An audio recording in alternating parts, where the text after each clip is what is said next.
Peace. Welcome back to Mommy Mente Intellects Reads. Today I'm going to be reading the author's notes from Esperanza Rising, which is after the last chapter. It says, I can still see my grandmother crocheting blankets in zigzag rows. She made one for each of her 7 children. Many of her 23 grandchildren, I am the eldest of the grandchildren, and for the great grandchildren she lived to see. My grandmother, Esperanza Ortega, was an inspiration for this book. When I was a young girl, Grandma used to tell me what her life was like when she first came to the United States from Mexico. I had heard stories about the company farm camp where she lived and worked and the lifelong friends she made there. When she talked about the people and how they had helped her through desperate, trying times, she sometimes cried at the memories. It wasn't until I had children of my own that my grandmother told me about her life in Mexico, about a fairy tale existence with servants, wealth, and grandeur, which had preceded her life in the company farm camp. I wrote down some of her recollections from her childhood. How I wish I had written down more before she died, because I could never stop wondering about her transition from Mexico to California and what it must have been like. Eventually, I started to imagine a story based on a girl who might have been her. The fictional story parallels her life in some ways. She was born and raised in Aguascalientes, Mexico. Her father was Sixto Ortego and her mother Ramona. They live on El Rancho de la Trinidad, which I changed to El Rancho de las Rosas. And her uncles did hold prominent positions in the community. A series of circumstances, including her father's death, eventually forced my grandmother to immigrate to the United States to a company-owned farm labor camp in Arvin, California. Unlike Esperanza in the story, my grandmother had already married my grandfather, Jesus Munoz, when she immigrated to California. Like Miguel, he had been her father's mechanic. In the segregated Mexican camp with my grandfather, she lived much like the characters in the story. She washed her clothes in communal tubs, went to hamacas on Saturday nights, and cared for her first 3 daughters. That's where my mother, Esperanza Munoz, was born. During the early 1930s, there were many strikes in the California agricultural fields. Often growers evicted the strikers from the labor camps, forcing many to live together in makeshift refugee camps, sometimes on farms on the outskirts of towns. The growers were powerful and could sometimes influence local governments. In Kern County, sheriffs arrested picketers for obstructing traffic, even though the words were deserted. In Kings County, one Mexican man was arrested for speaking to a crowd in Spanish. Sometimes the strikers failed, especially in areas that were flooded with people from states like Oklahoma who were desperate for work at any wage. In other instances, the strong voices of many people changed some of the pitiful conditions. The Mexican repatriation was very real and often overlooked part of our history. In March of 1929, the federal government passed the Deportation Act that gave countries the power to send great numbers of Mexicans back to Mexico. Government officials thought this would solve the unemployment associated with the Great Depression. It didn't. County officials in Los Angeles, California, organized deportation trains, and the Immigration Bureau made sweeps in the San Fernando Valley and Los Angeles, arresting anyone who looked Mexican, regardless of whether or not they were citizens or in the United States legally.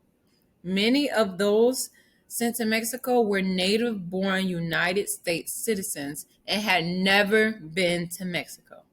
The numbers of Mexicans deported during this so-called voluntary repatriation was greater than the Native Americans' removals of the 19th century and greater than the Japanese American relocations during World War II.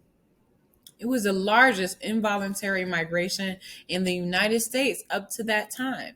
Between 1929 and 1935, at least 450,000 Mexicans and Mexican Americans were sent back to Mexico. Some historians think the numbers were closer to 1 million. Even though my grandmother lived in this country for over 50 years, I can still remember her breaking out in nervous perspirations and trembling as her passport was checked at the border when we returned to the United States from shopping trip in Tijuana. She always carried the fear that she would be sent back on a whim, even though repatriation had long been over. My father, Don Bell, came to California during the Dust Bowl from the Midwest and ironically worked for the same company farm where my mother was born. By that time, my grandmother had moved her family to a small house in Bakerfields at 1030 P Street. Mom and Dad weren't destined to meet quite yet. Dad was 12 years old when he picked potatoes during World War II with the diaper crew. Children paid to pick the fields because of the great shortage of workers due to the war. He says the children weren't always the most diligent employees and admits he often threw dirt clods than he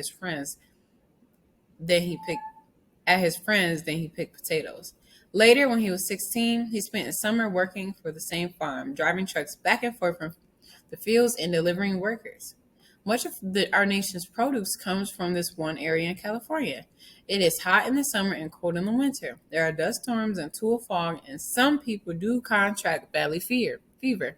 Before I got married, I took the required blood test in San Diego, where I had lived during my college years. The doctor called because of an urgent finding on my lab results. I worried that something dramatic had been found until the doctor said, "You tested positive for valley fever." I let out a sigh of relief. I grew up seeing lugs of grapes at kitchen counters. I picked plums, peaches, apricots, nectarines, persimmons, almonds, walnuts, and pecans from backyard trees.